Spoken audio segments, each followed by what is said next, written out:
Me, as always, is Mr. Willie How? and Biblio Warden. Yo, Did you like it how I switched up the order this week? I yeah, keeping it did. fresh. It's the most creative thing that came out of this week. Mm.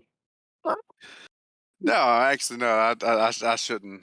I shouldn't bemoan these episodes. They were quite creative. Let me finish my fucking intro, Willie. Welcome back to another episode of The Good, the Bad, and the Sheer Fucking Hubris. So we watched an episode of Star Trek Picard, an episode of Star Trek Discovery, and actually two episodes of Star Trek Discovery. Because it's the gift that just keeps giving the whole year round. There's more episodes to a season for it, and then an episode of Strange New Worlds. We'll tell you which one was good, which one was bad, which one was just hubris. So, this was an interesting week. That it was, Edward. That it is. Well, overall, should we do overall impression?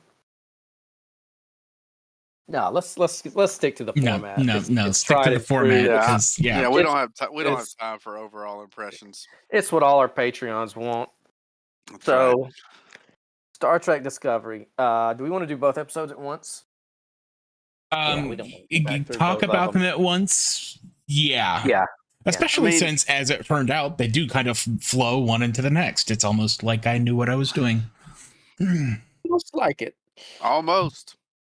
I wouldn't say they so much flow one is into the next as you could put them on an overhead projector and not really tell the difference between the two. But I don't know what that means. So yeah, Star Trek Discovery, the examples and into the anus, whatever it was. What was the name well, the first one was the first one was hitched the up asteroid examples. belt. Yeah. Yeah. And then, the most literal fucking asteroid belt I have ever seen. They are tied together with this goddamn strip of leather, and I'm like, oh wow, that is an actual asteroid belt. There's a fucking buckle on it. The mechanics of this are mind-boggling. Oh, jeez. Oh man, that one was a hoot. Yeah, and then the next one was into the anus. Yeah. Yeah. Well, stormy weather. Yeah. It's stormy so dark weather. in here. Yeah. Oh man. Okay. So, Willie, what did you like about these two episodes? What's the good in them? Well, I actually tend to enjoy a good cultural appropriation when I see it. And knowing that there's Native American themed people all throughout the galaxy it's good. It's good to know that has permeated all levels of space time, right? I couldn't believe it when he was like, "Finally, you fuckers get off here, and this will be my land." Oh man, I stole it from the 1,200 colonists. I mean, that you for beamed fuck's off. sake, he stole a bead. I know, right? mean, come on. The Unagi orb, or whatever the fuck. Oh my God. The only way this would have been better would have been if it had been like the Christopher Walken scene where he's like, I saved this for 10 years in my anus. Honest to God, I thought that when they left him there, they were going to do a camera shot back and there'd be this single tear rolling down his cheek. Oh man, that one was bad. And then, hey, fuck you. I thought this was a good episode. But no. I mean, do you remember the episode? I think we should probably clear that up first before you say that. I mean, for fuck's sake, we hacked in to the skittering landmines because the Geneva Accords clearly don't translate this far into the future. The little Mausers with their like rotating disc weapons, like it's a fucking Mario level. Jesus, Quincy Adams. Oh man, she left right A, BB-8, select start just at the right moment. I know. Oh man, that was terrible. But of course, it was so convenient that we have First off, I just want once in this show to have the self-awareness when, like, Admiral Vance, Last Dance goes, no, I need Discovery to jump there first. And she's like, I'll lead the rescue effort myself. He's like, yes, dipshit. That's Yeah. exactly what I was saying. No, I wanted you to sit this one out Yeah, and let the like, fucking chief of medicine do it. what did you think I meant? Yes, you're leading it. Well, I But also want no, to be she like, was, but she wasn't going to lead it, right? Because even though in the 20th century we could predict hurricanes, in the 23rd century we apparently can't anymore. And Tokyo Reese Davis, I uh, know, right? was. My village was wiped out by a hurricane. But then the federal again, we have beaming, we have transporters, right? Like, how was last minute evacuations even a problem? I guarantee you it was in New Orleans again. And like, it ain't gonna Transports, hit yeah, here it was, again. man. No, Oh, but you know what pisses me off about this show? many things. Yeah, I Well, mean, yeah, we've established quite a few. You want me to so start yeah, that's listing them? true. That's true. So we bitched for 3 seasons about how we didn't care about any of these characters and how Mhm. like none of them were 3 dimensional. And honest to God, I would rather go back to that than you giving me these like 45-second soliloquies to try and pretend like these characters are 3 dimensional. Like, I'd like to lead this rescue effort because my village was wiped out, and apparently evacuating an asteroid belt from a intergravitational sentient being that can fit in some man's hubris pod. Well, you know what? You know, That whole speech should have taken place before he asked to lead it because it was kind of right? backwards. Because he said, "Can I lead the evacuation?" She's like, "Go ahead. We've got an hour." This means a lot to me, sir. You see, when I was a child, there was a Right. hurricane blowing, and it came. I want to be like, dude, Oh, we're on the jeez. fucking clock. She said yes. Uh, And that happened like a few times. Like there was no sense of urgency until, None. we don't care about it until the clock's at like 4 minutes and ticking, and then it's like, we have to Uh, hurry. but we got the character deepening on Tokyo Reese Davis, and Mhm. then we also got it on Owo in the next episode for being a fucking insubordinate officer. She's like, well, it's okay because the witch doctors couldn't save everybody. It's a I just, Starfleet tradition at this point. I mean, it is just unbelievable to me. Like, I would rather just go back to where these are mannequins than what they're trying to do now because it's so forced and it's so just stilted that it's even more of an affront to me as a watcher Yeah. to see this. But see, you But say cultural appropriation. There was a lot that wasn't. Like we got two more white men and they were both dicks, by God. The age-old tradition of white folks it's just true. being either wanting to keep people in chains or take credit for other people's work. It's like, yep, there's our white guys. Thank you, disco. Oh boy, Oh, that's even by the 32nd century, we're still assholes. um, oh man. Well, I'm glad Uh, to know that hasn't changed. But I don't even so okay, so let's talk about high level what happened in the hitched up asteroid belt. So they but we weren't going learned. to know until it was last second if it was going to hit them or not, right? That's correct. And so they had to be there and evacuate them just in case because once they knew it was going to be too late to evacuate them. Right. That's the premise, yes. So they evacuated everybody, but then they're like, "Oh wait, there's 4 prisoners that we just pretty much left to die back there because they're shitheads because they're like Robin Hood characters, They're the except for one, examples. you know." And she's like, "Nope, can't do it, Unc." And so they decide that personally they have to go in there and get them out, right? Right. Her and Book, because her and Book seem to have to solve all the issues in this show, right? Mhm. There's no one else who can solve a problem in this show. It's the Michael Burnham show. Just Yeah. So, but they talk them out of it, and they somehow are they able to talk give them the asylum. right. Yeah. Burnham saves it not with a not with a good speech or like logic. She's like, I found a loophole. Yeah. This is the most boring resolution I've ever seen. But hey, look, like I said, we got Tokyo Reese Davis's character development.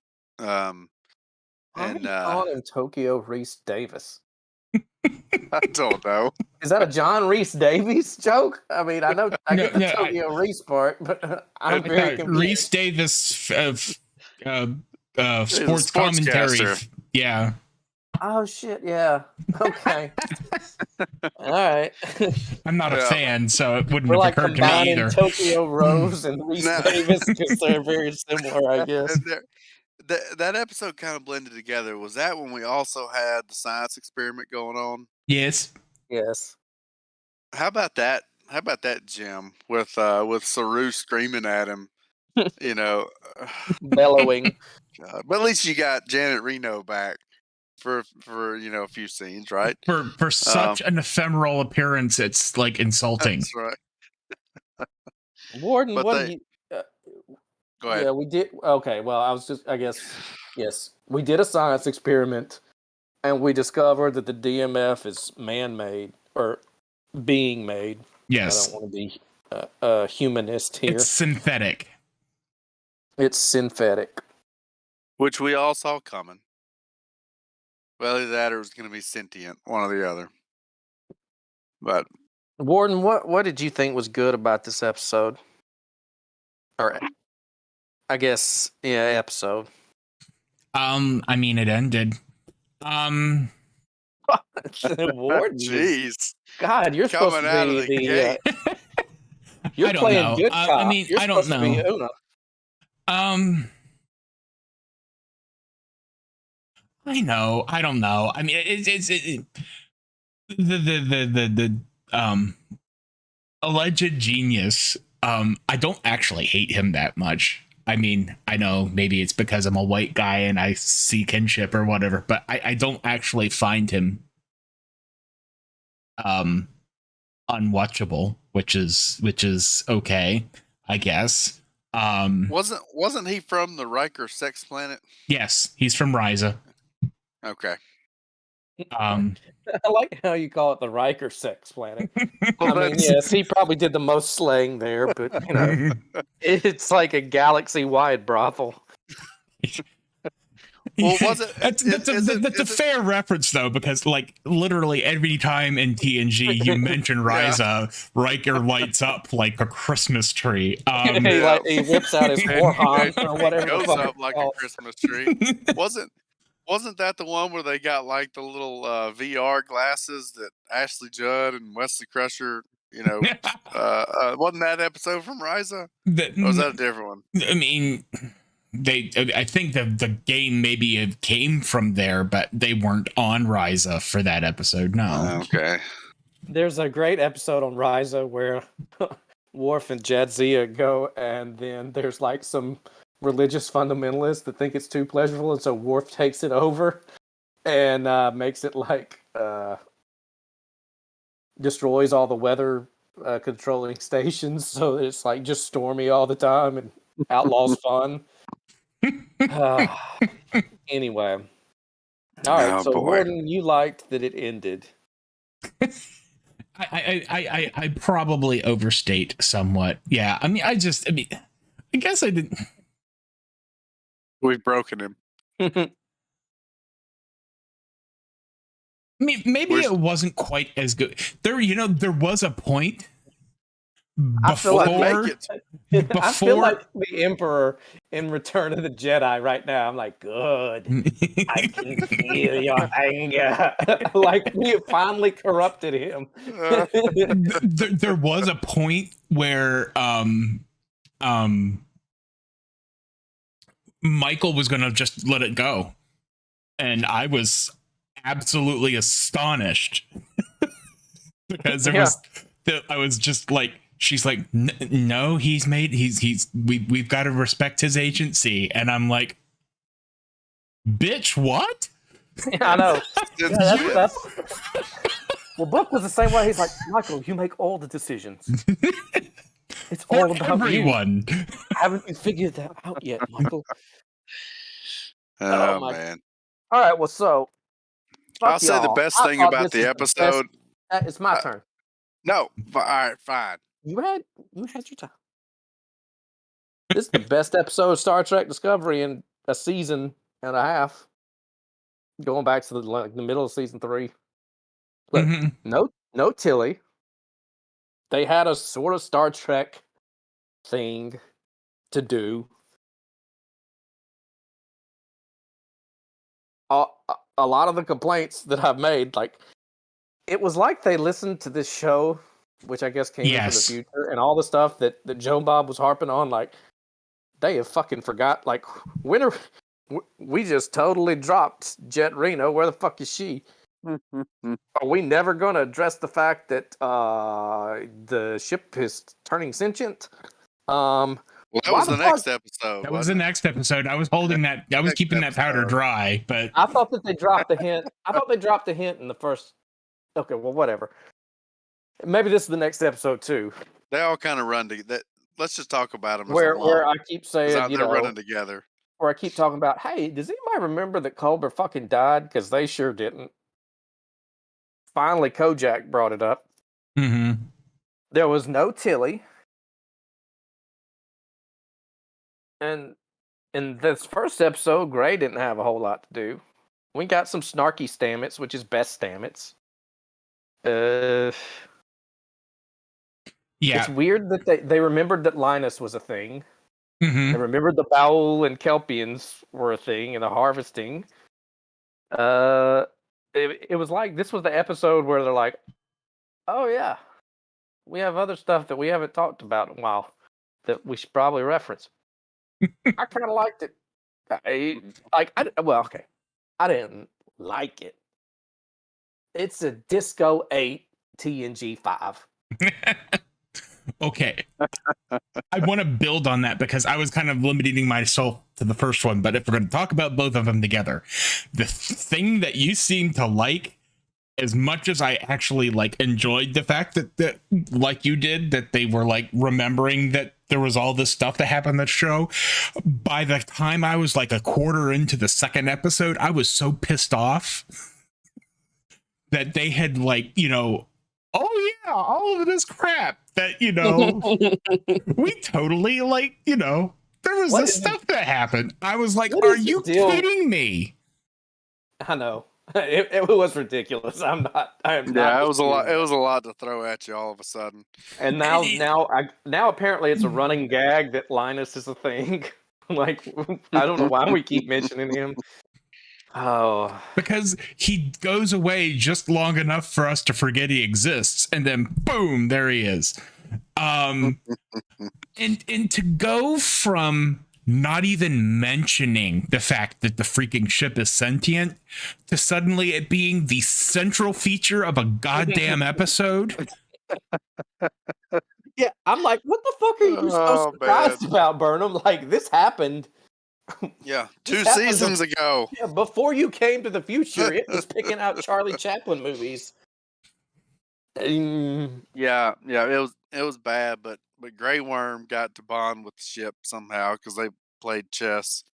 Yeah, that's gonna be some. That was real stupid. Like, it's I don't know. I thought that was actually passingly clever. I mean, I don't know. I didn't hate that parallels with him being disembodied for so long and the ship not having a body, and at least they gave Grey Worm something to do. I mean,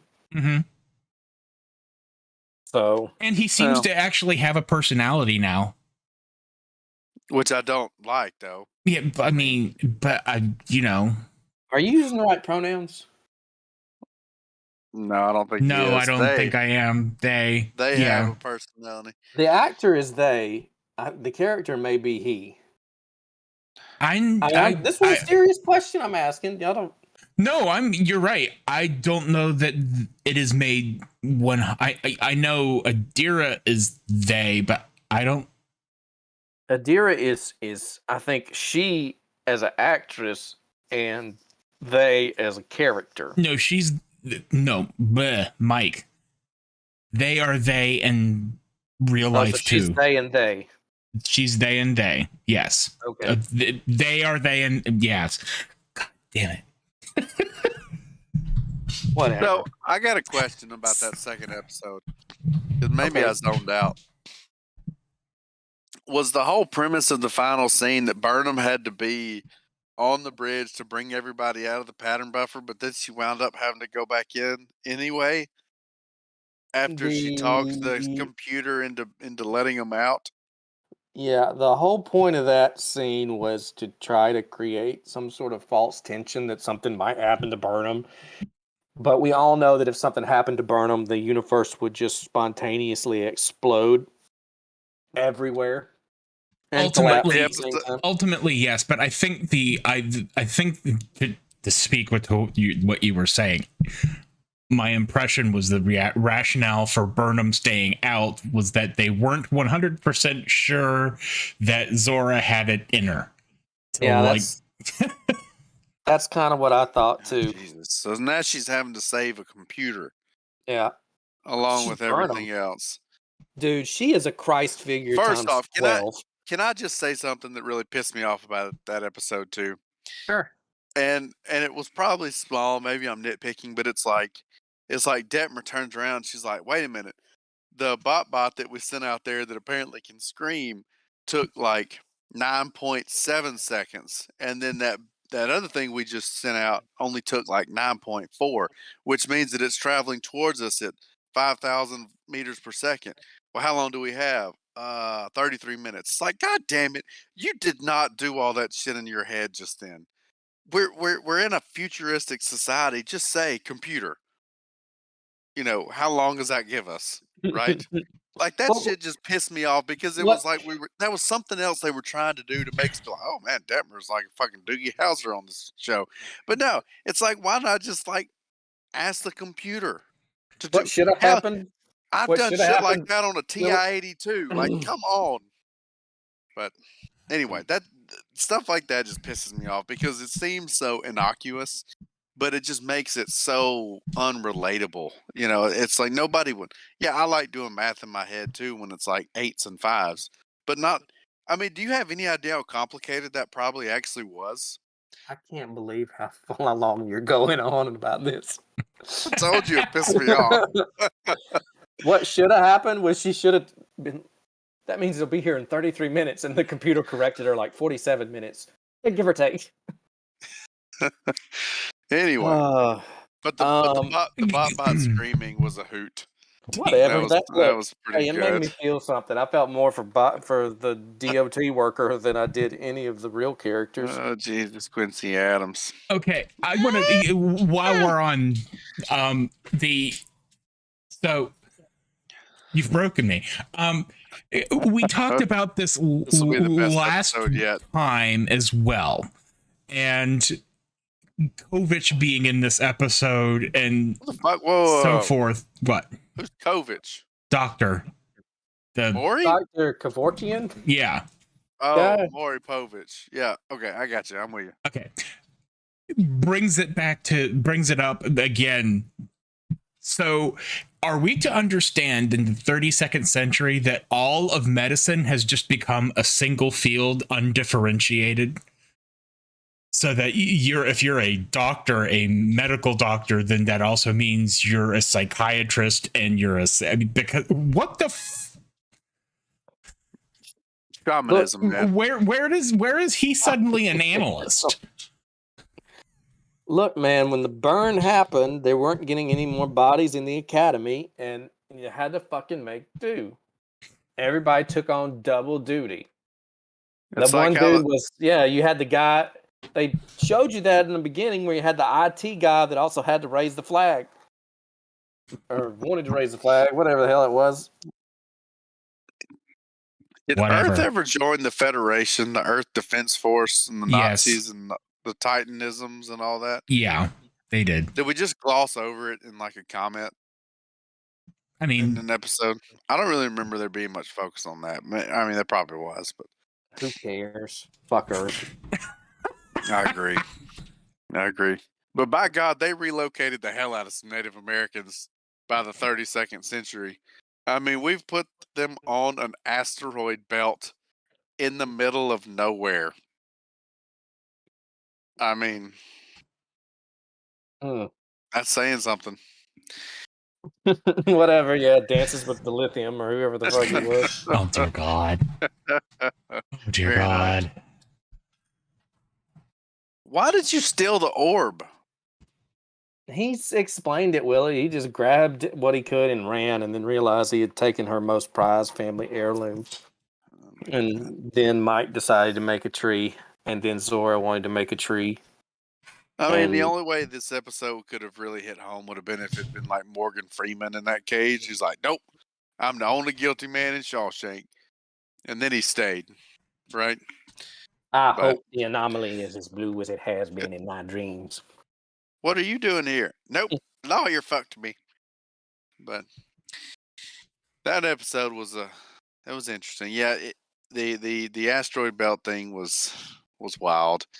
The anus episode was.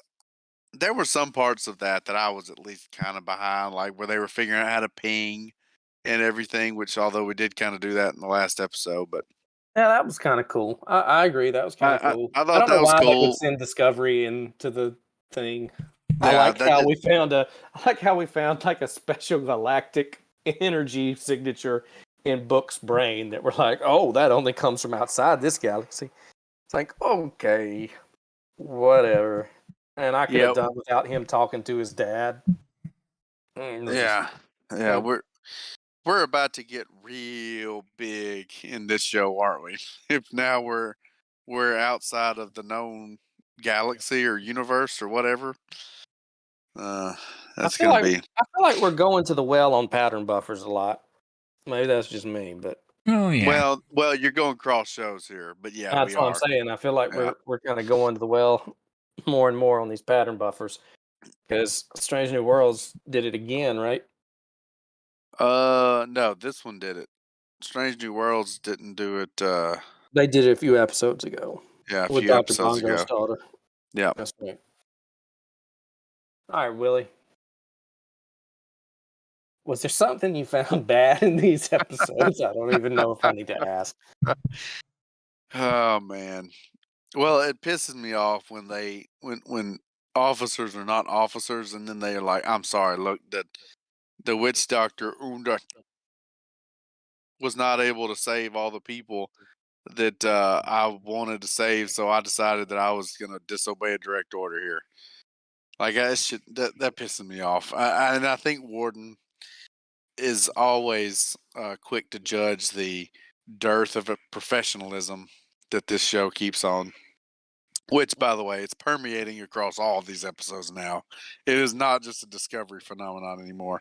Well, we But- talked about that last week with Right. Lieutenant Tacos. Yeah. But I don't know. Like I said, I think I probably belabored the point here. I did not enjoy these episodes. They weren't terrible. They just make you mad. Like you're just sitting there watching them and everything's eye rolling, you know? They didn't make me mad. I was pleasantly surprised. I didn't hate them, and that was a pleasant surprise. Look, am I wrong in saying these were the best 2 episodes since the middle of last season? You are not wrong in saying that. But I mean, how is that like that's semantics. Yeah, I mean, I mean, come on. We're not falling for that shit. Come on.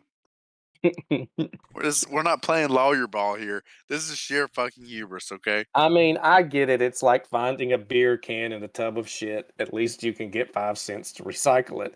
It's not exactly good, but it's better than just the shit. Oh, Jesus. That's a good one. I'm wow. I just came up with that on the fly.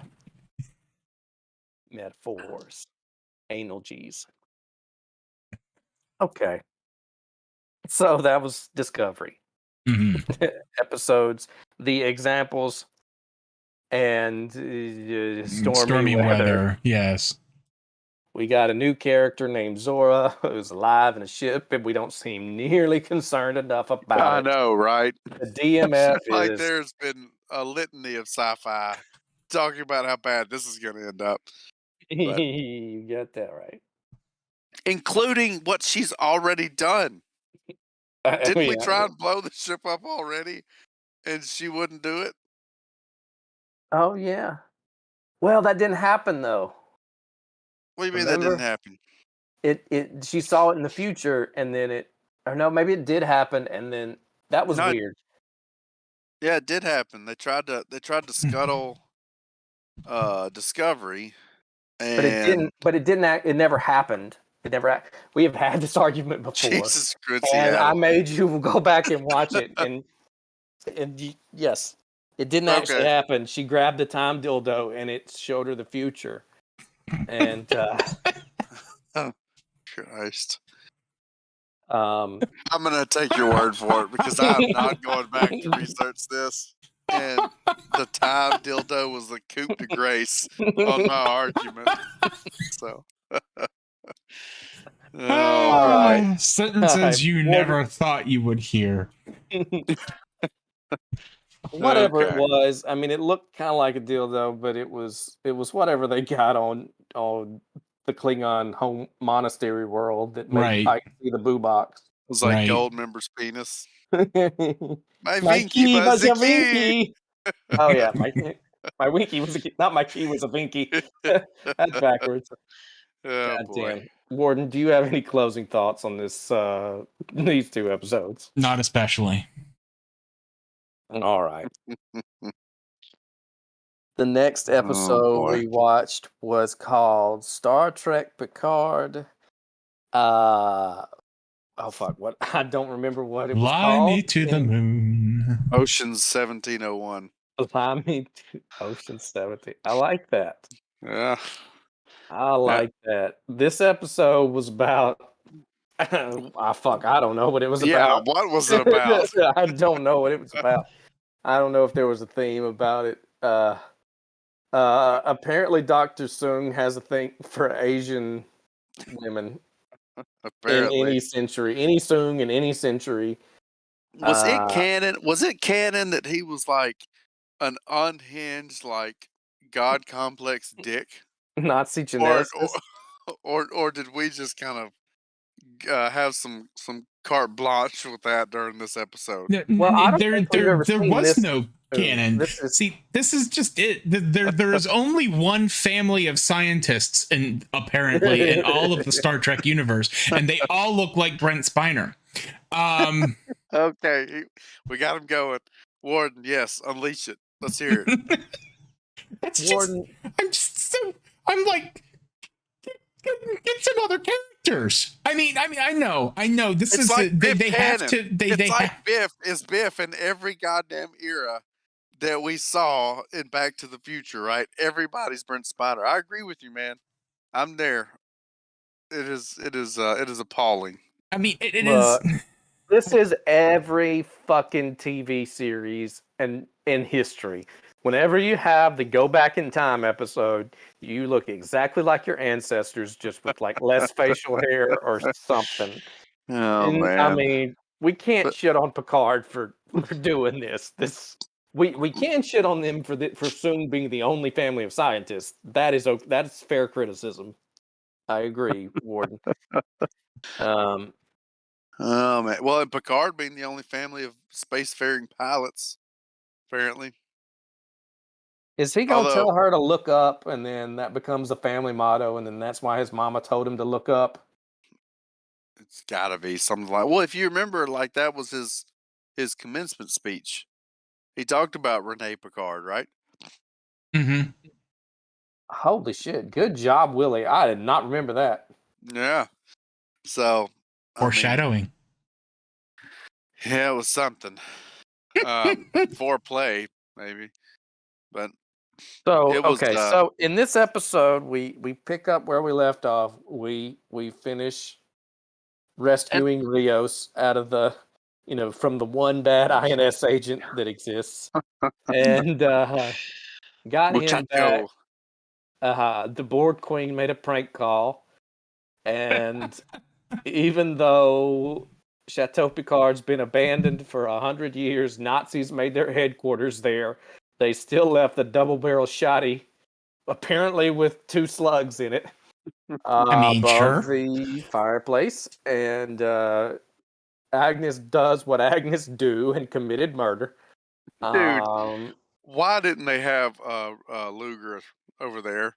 Like that would have been so much better if she'd have pulled like the Indiana Jones where it shoots through like 4 people and he's like, holy shit. I mean, come on. It was Nazi headquarters. Whatever.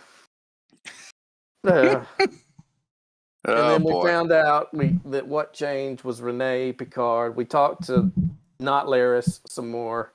Found out Q is posing as a psychiatrist. Because his with the most comical fake German.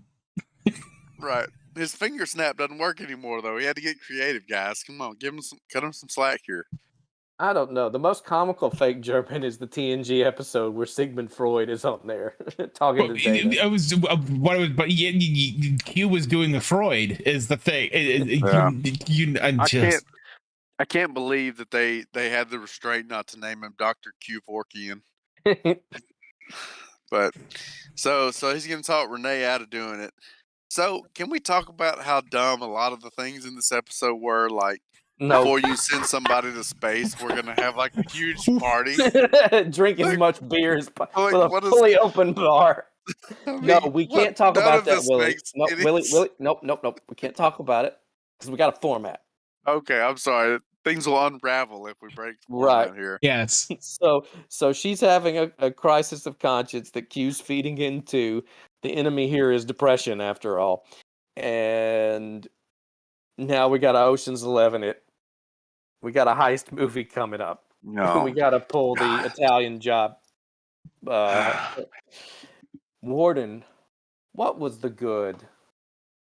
The good, the bad, and the hubris in Star Trek Picard?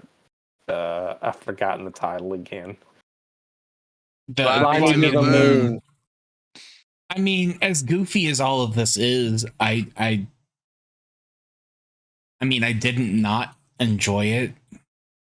I actually kind of forgot to hate it for a while.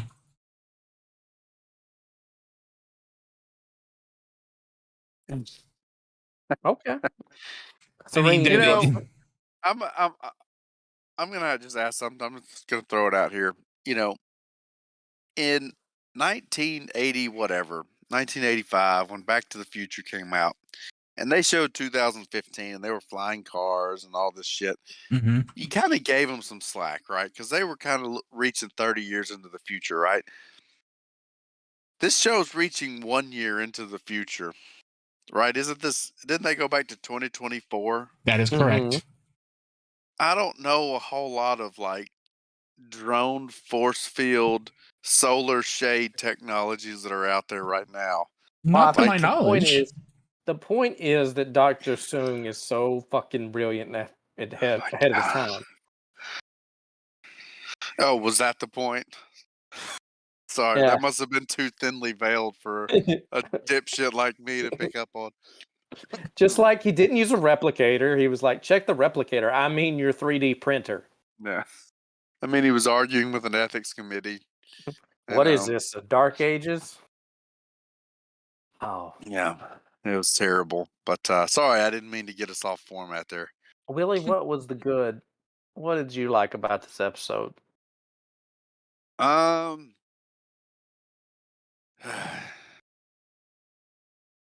What was something good about this episode? Well, I did enjoy Dr. Kevorkian. And I'd actually like the fact that Girardi did kill the Borg Queen. Oh, but it's going to be much more annoying now. I mean, she didn't. But it's going to be so much more annoying now. But no, there wasn't a whole lot to really grab a hold of in this episode, except for the whole Girardi breaking in. Like, look for the girl in the red dress. Like, I mean, for fuck's sake, if you are trying to blend in, Lady in red. Well, she was. They were intending for her to get caught, so I mean, I don't think you could put Girardi in any social situation where she's not going to get caught, though. True. She's not exactly going to blend in. Why does Dr. Soong's daughter look like the Soshi from season 1? Is that not the same actress? Or did I just say something really it racist? was. It is No, the it was. same actress. And to answer your question, why does Dr. Soong look like every one of his descendants? Okay, I get that. We've talked about that. And Brent Spiner needs work because they ain't making any more independent studies. I say that. They probably are. But, They're working on one right now. but accepting that TV trope of you look like your ancestors, I can find no fucking reason why 300 years later this guy's ancestor would make a fake daughter that looked like this guy's daughter. Wait.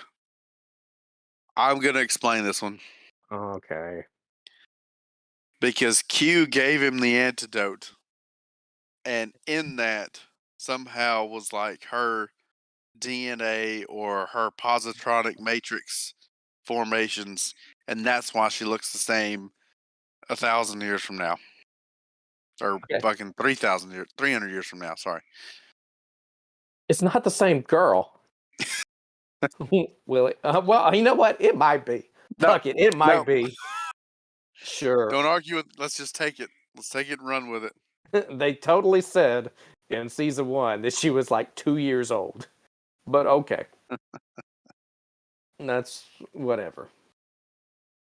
It makes no fucking sense to me at all why it's the same. Yeah, actor. that was a hell of a compound he had there, and she wanted to swim, but somehow or another the sun poisoned her, which I still don't quite understand. I mean, could you not have picked like a disease that was real? I mean, the sun being deadly. The sun being deadly is a real disease. I married a redhead. Trust me. Yeah, that's true. Oh man. But so he's a sociopath. So that's good to go ahead and get that out of the way now. I guess a sociopath, but a loving that explains father. a little bit of explains lore a little bit. It's not the fucker that made Data and lore. We still have like 3 generations to go through. Oh man, that's a dominant trait. Sociopathism. I think you said that. Sociopathy. Yes. Bingo. Yeah, that episode. Like I said, I don't really know if there was anything to really grab a hold of. I mean, we definitely laid it on thick with the INS agents, like you talked about, and apparently she thought she saw Eleanor. That's right, but it was just another Mexican, or Latin American. But it's okay because he told him to go and make good choices the rest of his life. I did appreciate how even this was in the last episode though, or maybe it was in this episode. I don't remember when Rios was like, "I'm a captain from the future. I command a starship called the USS Stargazer." It's you almost got to wonder if that was a little bit of improv. He's like, "God damn, this script is terrible. This is what we're gonna do now." And I bitched about that last week. Remember, I was like, "You can't make fun of your own show like that." Like, your captain is an android, or maybe not. I don't know. No one can fucking explain it because the writing is so fucking bad. I'm like, dude, come on. All right. So my good for this would be Picard gets a second chance to fuck Laris. That's all I got. And he throws it away. No, I wanted to pull the trigger this time. And he may do it. Mm-hmm. So the night, as they say, is still young. Are we at the point where I can bring up my irritated quibble about this episode? I can't wait to hear your irritated queef. Damn it, you son of a bitch. Let's hear it. Okay. So, and it seems to be a thing that it's really just emblematic in this episode of an overall trend toward anytime we refer to the technology of the distant, from this point, the point of view of the show, the distant past, it's like they're like self-consciously saying, "Hey, this is a reference to the audience's time period. You are a long time ago." Like with the antique coding, and taking that in school, and and they did it in disco with the whole with as cool as the Sonar Talk was talking about it, like they're like self-consciously and like not at all subtly talking about the fact of about stuff that happened in the past and older concepts and stuff like that. And I'm like, I just don't remember them being quite so wink wink nudge nudge about this stuff when they brought up historic and past stuff in the previously. And it's just like they would find they did. They'd find a fork and they're like, it's a dingle hopper, it combs your hair or something like that. Oh man. I don't know. They've always kind of done that. I feel like I think it's cute. It doesn't bother me. I'm not even sure I followed that. You're basically saying that they tried to like shower praise on the technology of our era. No, like make fun of it. Okay. I think is what it. I think that's what you're saying, right, Warden? It's not even so much that they make fun of it; it's just that they're like talking about it. I don't know. Maybe I just have a hard time, but I just have a hard time thinking that they would talk about things in the terms that they do. Antique coding. I don't know. I don't know. I don't know if I'm even making any sense. It just drives me. I see where you're going with it. I think. You talking about are you talking about like Star Trek V where they do Morse code? And he's like, I believe it's an ancient form of Earth communication known as Morse code. Stand back. Stand back. What the bloody hell are you standing around for? Don't you know a jailbreak when you see one? Great scene, Yeah, I guess they have done that. But it just feels. I don't know. Well, it was like the joke I made earlier, where McCoy's in the hospital and she's like, "What are you on?" He's like, "Dialysis, dialysis." My God, what is this? The Dark Ages? Yeah. Drilling holes into his brain isn't the solution. The artery has to be repaired. Doctor gave me a pill and I grew a new kidney. Doctor gave me a pill and I grew a new kidney. Oh boy, I miss that show. That was movie. that was a great that movie. again. That was a great movie. This episode, yeah, I agree. I did. I have no real feelings about this episode. It happened. Yeah. There was. I mean, there was no. This was like the interlude. It advanced the plot with no actual story there. Mm-hmm. It capped off the first half of the season just beautifully. So, what I want to know is, like, in episode 7 or 8, are we going to get Back to the Future and then there's a fucking French police officer who's still alive on the ship? Because he didn't die, right? No, he did not. He didn't die, and they were dragging his body off the ship. Remember, that's what. Oh, that's Laris right. was like, because she was like, "These are your crew." Was kind of funny because I was like, "Yeah, I agree with you. This is a crew of fuck ups." Oh, Zutalur.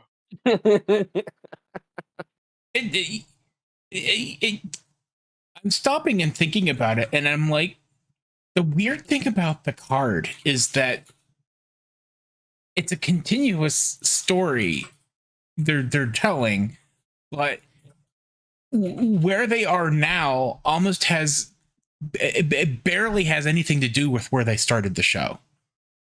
It's gonna take some Seinfeld-esque writing to bring all this shit back together, and I don't have enough faith. And I'm just like, you know what? You're wrong about that, Warden. And you want me to tell you why? Sure. Because Girardi is the Borg Queen in the opening part of the season with the green vagina. Yeah, it's a given. And so she's just coming in to ask for help. This whole season is going to be getting Girardi separated from the Borg Queen. That's what's really going on here. Oh, Borden, you say that's a given. Since when has that been a given? That's the first time I have not heard either of us mention that. I mean, it's been becoming fairly obvious to me for the last 2 or 3 episodes that, yeah, I mean, And that's who's in the Borg suit. yeah, that's gotta and be. that's why she's in the suit. Well, you got to say these things, Borden, so that we can say he was a prophet when we get to the end, the final reveal. By the way, one thing I did not say about Disco, the direction was interesting in the cinematography. It was a Johnny Frakes episode, which those are always at least interesting to look at. Mm-hmm. As opposed to this Picard episode, which has like really nothing memorable to it, other than Girardi committing more murder. I guess that was In a pretty brutal way. I mean, like the old coach gun, blowing away the Borg Queen in a coach gun, when the whole premise of one of those episodes was we were going to save her because this was barbaric. Yeah. Well, and she didn't just. I mean, yeah, she mostly shot the Borg Queen, but she also Dick Cheney'd that dude's face, didn't she? Because it looked like he had several pellets in him. I don't remember. Anyway, Dick Cheney. He should appear in this. He should appear in one of these episodes, you know, because they're handling the social commentary so gracefully that it'd be great if he showed up. It would have They go to been actually. Texas and W. I mean, I would have. I'm surprised that they didn't have Annika's Seven's husband be like Chick Daney or whatever. I mean, Nothing is going to be as bad as the vice president in Day After Tomorrow or whatever, who was most definitely, obviously, Dick Cheney. But You're reaching back. I don't remember. I never saw that, so. Oh, look it up. Look it up. Let's keep. No, I'm gonna keep it to one shitty show. I didn't mean right now. Or just 3. All right. Star Trek Picard. Fly me to the stars. Fly me to the moon. Whatever. Yay. We're halfway through the season. Wait, I got something. Hold on, wait. Something I'm a little fuzzy about here. Q Snap wasn't working with Renee, right? Like he's getting sick and he's losing his Q abilities. That's why he has to pretend to be the psychiatrist, which apparently was just easy to do, easy to infiltrate a NASA, doctor program.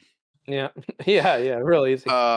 You'd think he'd just write himself some Viagra and get that snap back. So you think he just brought that? You think he just brought that vial with him, just in case? Like, how did he get that? That only cured Sochi for like an hour, right? Don't ask questions. Step into my web.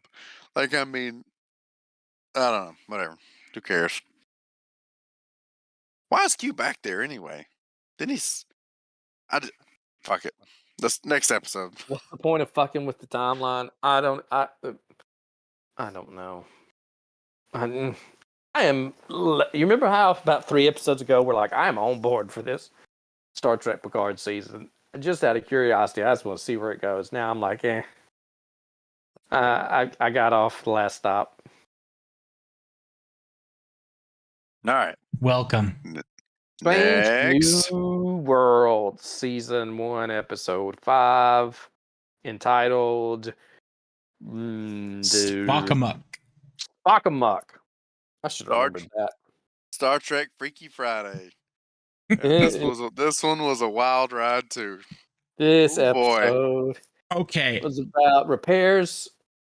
So we got a repair from our little trip into the brown hole, and we're back at Space Dock. So everybody gets the day off except for the boring workaholics. And Spock gets to do things with his fiance, but duty calls. And we get to see it from a different point of view. Yada yada. We do some diplomacy shits and wrap it up nicely at the end of the with a bow at the end of the episode. Do some graffiti. The best part of the episode, tell me I'm wrong, Pike's outfit. Yes. What a wonderful nod. Yes, absolutely. To BOS. Although he wore an undershirt with it. I'm pretty sure Kurt was rocking the bare chest. Well, that was the 60s, man. Come on. Things are different now. Yeah, this episode. So here's. I'm sorry. Yeah, let's let Warden go first. I don't want to taint the jury. Warden, give me an overall impression, and then just tell me you're good. I have a feeling I'm going to be in a minority here, but I actually liked this episode. I mean, there've been better ones, but there's been a lot worse that I watched, and maybe it was just because of me watching it alongside the other stuff. But I mean, yeah, it was, but it reminded me of the times when original series with Next Generation, DS9, when they had an episode where they got a little silly. And I'm like, you know what? It doesn't always have to be. I found it pleasantly refreshing to actually have an episode that was kind of, low key ish. Doesn't always have to be Michael Burnham with the universe at stake, whisper crying her way through one monologue after another. Yes, yeah. Precisely. And was some of it a little cheesy, but at the same time, Star Trek is frequently cheesy, even when it's good Star Trek. So I didn't have a problem with that. I thought it was cool that they actually did a let's figure out the new culture thing. I thought that was interesting. It's not Domak and Gerard clever, but they were trying. It reminded me of Tarmac and Jalad. Tanagra? Yeah. Yeah. By the end, Pike had his Sokath, his eyes uncovered moment. I actually thought that was cool at the end. I did like his little spiel at the end. He's like, if I could do, we're really just using you for your territory, like BT dubs. But so, Warden, what was your favorite thing about the episode? Do you have a specific good that you want to throw in there? There are a couple of things I like. I'm going to pull out one just because it's telling or whatever, but I found the interpersonal interactions in this episode to be non-painful to watch. They almost felt like actual goddamn human beings. Yes, with real normal conversations. I haven't seen in Star Trek in years. It was crazy, and I'm getting to the point where I'm accepting Nurse Chapel. By the way, I don't actually hate her character any. I'm still not 100% on board with that's Nurse Chapel, but okay. Willie, what'd you think? I mean, overall, again, it was the best one of the four. Oh yeah, I guess we did watch 4 episodes. Generally, you need to probably establish yourself a little bit better before you throw a silly episode in. That would be my only critique. Is that's only the 5th episode of Strange New Worlds, right? So you're kind of just leaning on, you're kind of drawing on some goodwill from these just being Trek fans, right? To throw an episode out there like that. But that's who it's trying to appeal to, is Trek fans. Yeah, that's true. That aren't going to mind this thing. And honestly, I didn't mind it. I was kind of like, oh, here we go. Now, unless we have a Weekend at Bernie's episode in the back half of the season, I'll be real disappointed. Because at this point, that's the only way you're going to top this one. But I thought it was cool. Like I said, I liked Pike's speech there at the end. I thought that was kind of cool to kind of, just be honest, because the Federation is always portrayed as this high ideal, high-minded organization, and I thought it was kind of cool for it to be like, if we really boil this down, it's not in your best interest. We're kind of just using you for your territory. Probably going to pull you into some wars and some conflicts. So, you do you, bro. But I thought that was cool. Let's see. That's probably the best part of the episode, I guess. It was pretty. Like, I liked when they were in the negotiating room and you could see the Enterprise out back. Mhm. That Yeah. was pretty cool. Yeah. And the sail ship was cool. and Yeah. So the as shots always, of them remodeling the Enterprise. Yeah. visuals were always cool. Yeah, when they were on the saucer section and the sail ship went by, I was just cool. as much awe as they were pretending to be when they were looking at the green screen. That was actually really cool. And I like Dr. Bongo's hat. Even if nobody else did. Thank God they didn't make him go spearfishing, though. That would have been racist, Willie. Exactly. I liked this episode.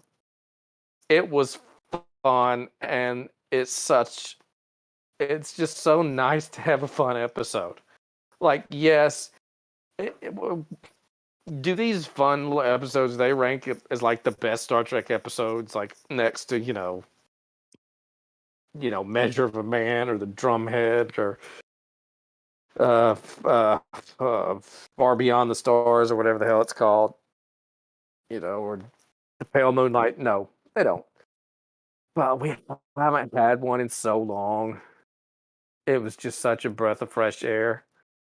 And I was on board for the whole thing. And there wasn't any part of it for me that really dragged. I liked the alien of the week. It was clever enough, like Willie said, or maybe it was Warden. It reminded me of Darmok a little. With the just quirky enough for it to be fun. Don't pull on that thread too hard because it might not make too much sense, but it was fun. The Spock switch thing could have been if this had been on like Discovery, it would have been painful. We would have followed Spock in the woman's body, and every man would have grabbed her tits and been like, "You don't know what you're talking about because you're a woman." And it would have been this lesson on fucking male privilege or some shit like that, and it would have been unbearable. They did none of that. Spock was funny when he's like, "This is dangerously close to hijinks." Yes. Yeah, that was pretty good. And then when it cracked me up when he was like, "Now that you know we are switched, it's probably obvious the difference in our mannerisms." And they're exactly the same. It was fun I liked it when he punched the dude. You know what? It's the Nurse Chapel thing. The way that she's kind of got a thing for Spock, I was like, you know what? Hey, I'm on board with that. Whatever. Yeah. It's weird, but I'm like, this is so much fun that it doesn't have to line up with TOS for me. Fuck it. And you know what? I thought that the quarter of an episode that Una and Nan were having their little shenanigans brought more personality to them than obviously than we've seen in any episode so far. But as far as bringing personality to two non-main characters, that was one of the best little side arcs that we've seen in Star Trek in a while. Like, I thought they were cute together. I thought their little adventure was fun, and it was the Enterprise bingo. I was like, yeah, and them doing stupid shit like beaming themselves back in to see if it gives Gum's flavor back, and like shooting each other with phasers on stun. Like, that fucking hurt. Yeah. And then, like you said, the shot at the end where they were out on the hall and I mean, look, there ain't no way that any panel on the whole of Enterprise lasts very long, but the fact they're like, this is the one panel that hasn't been replaced. I'm like, yeah, I bet, but whatever. Well, It was cool. You know, there was an episode of Picard, season 1, where I remember saying, like, what I enjoyed about this episode was it didn't take itself too seriously. And, or maybe I had to have been Picard. I wouldn't have said that about Discovery. And I kind of felt that way about this one. Like, yeah, like the Freaky Friday thing was out there, but I don't feel like it was so beyond what we've known about. Like, I mean, Spock put his Katra or whatever into McCoy. Yeah. You know, it's like I Vulcans got do the weird guys. things with Katra.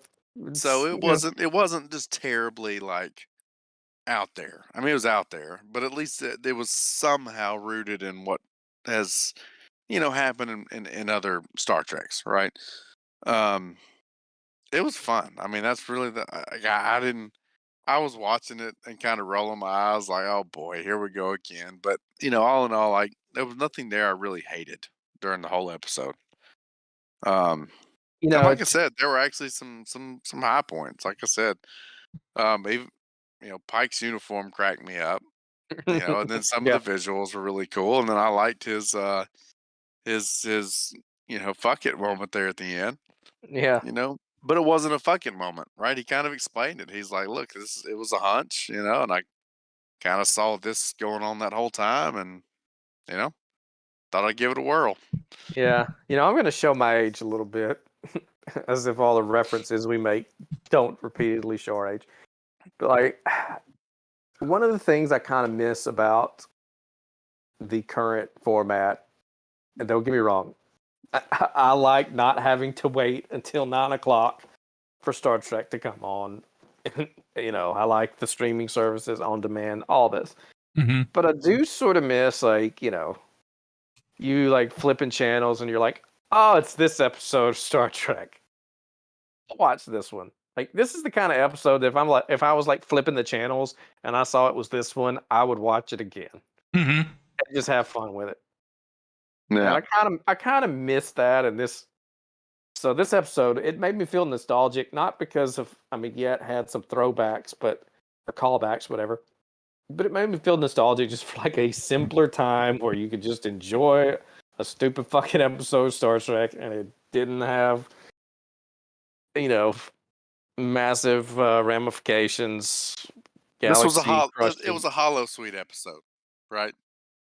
Yeah, yeah, something like, yeah. I mean, it was a ship in a bottle, but a fun one. You Mm-hmm. know, the more I talk about it, the more I think I liked it. Honestly, I Yeah, don't and think it's probably not quite as good as the first episode from just a plot and storyline point, but it was Mhm. more fun. What was the first episode? They had to beam down some planet and infiltrate a Mhm. bunker. Yeah, and fake, you know, pretend to be whatever. It was like a first Aliens. contact mission, you Yeah. know, because yeah. So Now it you was got me kind of bummed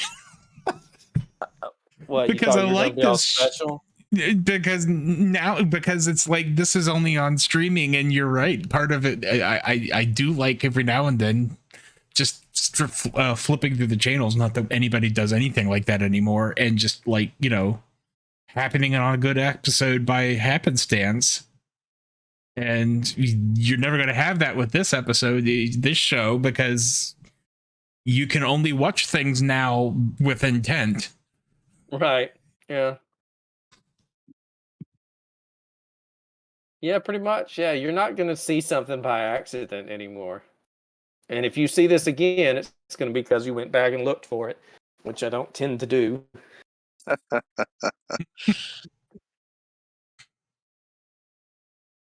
All right. Well, so I mean, was there anything bad? Anything you didn't like? How do you feel about? I mean, I wasn't just reading into it. It did seem like Nurse Chapel kind of has the hots for Mr. Spock, right? No, I think that was pretty well telegraphed at the end. Warden, I was. This was specifically addressed to Warden because he's the one that's had a little bit of reservation about the Nurse Chapel character. I don't know that that's necessarily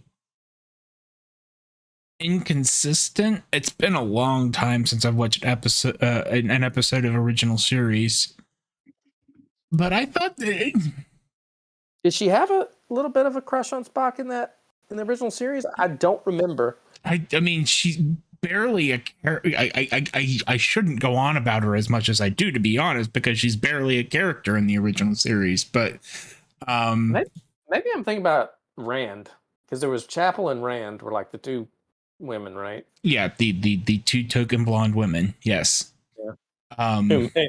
I get them confused because that's all they were essentially was token blonde women. Yeah, basically, you're not wrong.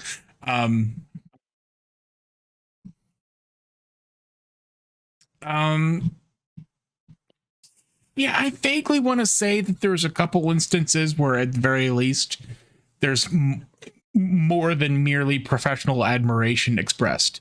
And Spock is very Vulcan in his lack of responding to it. And I think it's played off as that, and it's over with. So, I mean, I don't think they're necessarily pulling it out of their butt, and it doesn't really bother me. No. And these are all younger versions of all these people too, so I just need to lighten up. I think Chapel manages to toe the line between being fun and quirky without going over to annoying. She is what Discovery wishes they could come up with. Yes. They're going to keep trying it and failing, I think. All right. Well, so Warden, do you want to give me your choice? You think Discovery's going to keep trying and failing, or you think Strange New World's going to push it too far? Which one do you mean by that? I think Discovery will keep trying and failing. I mean, Adira manages to be okay some of the time. She's the closest one. I mean, with Discovery, the fact that Tilly is at least no longer a regular is going to be the biggest part of it. I can't believe they're giving her own show. God, are they really? Yeah, and she the headliner of the Starfleet Academy show that's set in that time period. I didn't hear about this. They're okay. Interesting. Yeah, they got a Starfleet Academy show that's set during this time period. I think she's headlining it. That's news to me. Well, sorry. Yeah. Thanks. Okay, well, but they haven't said. I think the way they described it was like, Star Trek Academy is open again for the first time in hundreds of years, or in 100 years. So. Gotcha. Okay. Anyway. Ooh. Well, Warden, what was your pick for the good episode out of the three? Strange New Worlds. Yeah, let's not bury the lead. Are we all in agreement there? That was the good one. Yes. So maybe if we pick the bad one, what is the bad episode between the three, or I guess you can say the four? I'm kind of counting Discovery as one episode. Yeah, I am too. Which one would you say was bad? I'm going to switch it up this time. I'm going. Go for it. I'm going to say that the bad one was Picard, and the Hubris was the Discovery duo. Not that they were good, but that they had. I am consciously picking them as the Hubris because they had the hubris to act as if all of the stuff that they remembered was stuff that's been going on all along. And of course you all you just didn't notice that we were totally not talking about it. Yeah. No, so that's my breakdown. Willie, are you on board with that? Yes, I'm definitely giving Picard the bad. my hubris was for a different reason, and it was like I said, it was them trying to force depth on some of these characters in just such a superficial way. Um, if you haven't developed a character over 3.5 seasons, maybe it's time just to introduce a new character, kind of just try and start again. Like but I guess that ties into what Warden's saying, right? It's like they remembered, oh yeah, shit, we got these characters like Tokyo Reese and all these people we gotta get like the new arrogant doctor they brought in. Like I kind of liked him, right? He's kind of a fun character. Um, but like I said, they kind of had a blank slate with him. They weren't trying to force it back on other characters. So, Joe Bob, Yeah, I'm in agreement. I think Picard was bad in that, and I just don't have anything good to say about it. Discovery, yeah, you can. I mean, you could say hubris because I guess the hubris in Discovery is that even though these episodes weren't bad, what was bad about it is the same goddamn thing that they're just not ever going to let go. We still got Burnham like whisper crying, and them trying to make us feel emotions and characters we don't care about that we're supposed to care about because they suddenly got like a 30-second backstory, and Yeah. none of that pissed me off. But I mean, like I said, they just at this point, Discovery is what it is, right? I mean, this leopard ain't changing its spots. Indeed. no, we can expect that in every episode the rest of the season because we've had that in every episode so far this season, right? Yeah. Every episode has had the 30-second to 1 minute nod to some character to try and make you connect with them, and it never works, right? Yeah. Hopefully, we'll get the fuck on with this season storyline, and you know what? Also, they haven't proved to do well. Right. I still say they cannot do worse than season 3. And Season 3, the red dots, or was that the burn? That was the burn. Season was 3 was the burn. They cannot do worse than the previous season. So if they manage to surpass that bar, Well, let me ask you, what is deemed worse?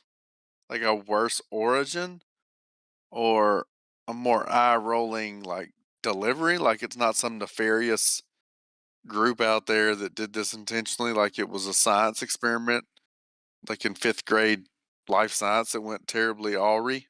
Like, I mean, what is your definition of worse?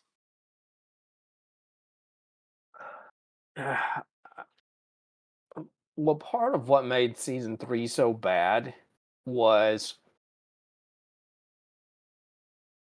the It was implications of the nobody's burn. fault. Well, first of all, just the setup of it being so critical to like everything that happened in the galaxy over the last 100 years. The destruction of Starfleet and the Federation and everything. And the way that there ended up being no implication behind it at all. No moral implications. There was no lesson to be learned. It wasn't anything that they created. Now that's all true here, but since it's not central to the fall of Starfleet, it wasn't like their own hubris caused them, Icarus flew too close to the sun or something, or some old enemy came back to haunt them. And don't you miss Jacob? I miss Jacob. Did you fly here on the starship? Sorry. And then I don't think that the answer for where it came from can be any dumber than a screaming prepubescent Kelpian raised on a dilithium rock. I mean, when I say it, it's just so fucking dumb. I mean, I hope to God it's an alien probe calling for a Gormagander. The only planet it's hit so far is Quajon, right? Yeah, And it fucked up a space station. Then it got too and an far. asteroid belt. Oh yeah, an asteroid. It's yeah, it's gonna be stupid, but it can't be as stupid. Yeah. Oh boy. Anyway, I don't know. I don't know. I have a feeling your your your gonna be faith, stupid in a such as it different way. is misplaced. Yep, it'll be stupid in a totally different way.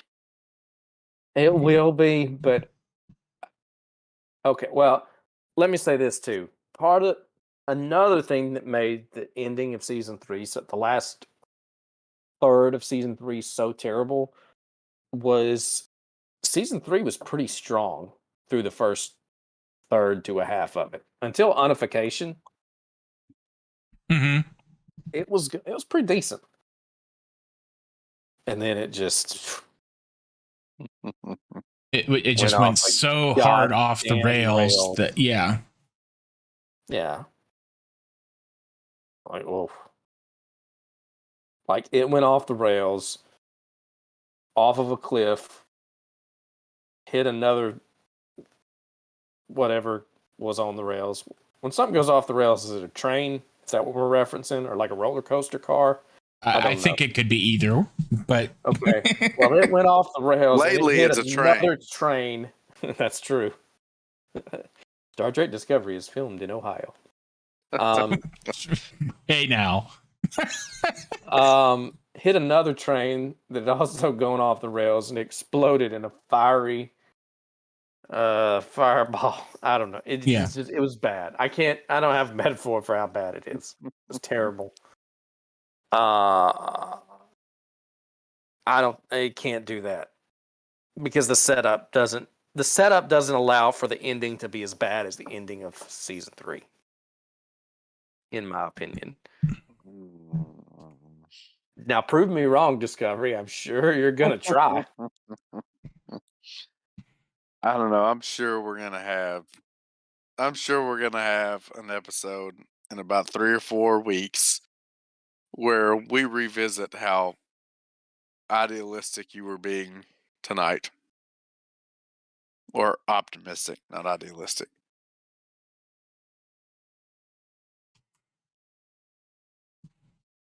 Maybe We it's a shall race. see.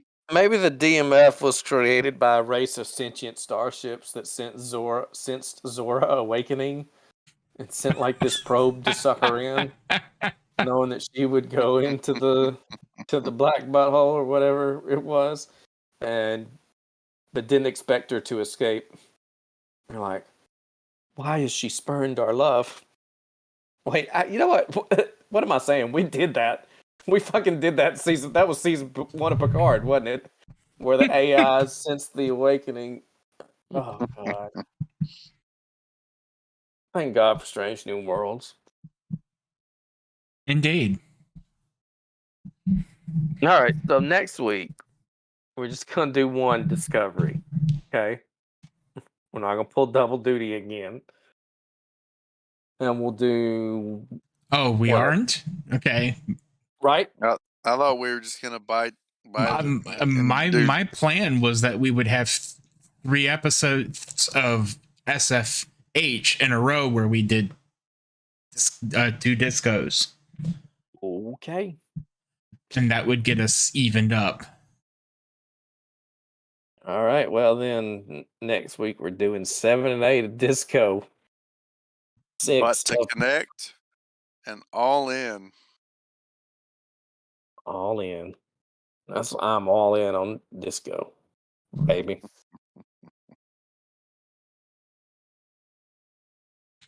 And then Picard is 2 of 1. Oh God. So it's gonna be all Girardi and the Borg Queen. Oh dear God. 2 and 1. Oh, dear God. Sorry, I just had I'm Memory Alpha's opened, and I've got this a still from the episode, and I want to cry. Hey, quit looking ahead. No you spoilers, fucking cheater. please. No spoilers, please. Fucking cheater. I don't know what's going on. I'm like, and then the first time that I'm a little concerned about the Strange New Worlds, given the title of the episode is a little over the top. Lift us where suffering cannot reach. Okay, whatever.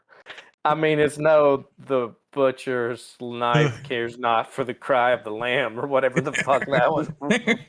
You almost got it. That was, yeah. Oh, Jesus Christ. How fucking just pompous and arrogant that show is. All right, so we'll be back next week with another just top quality episode. Sheer fucking hubris. Oh, Rock and roll. rock and roll. Warden, make it rain. Whatever the catchphrase. I forget what the catchphrase is. Go. So this is Biblia Warden, Joe Bob, and Mr. Willie signing off.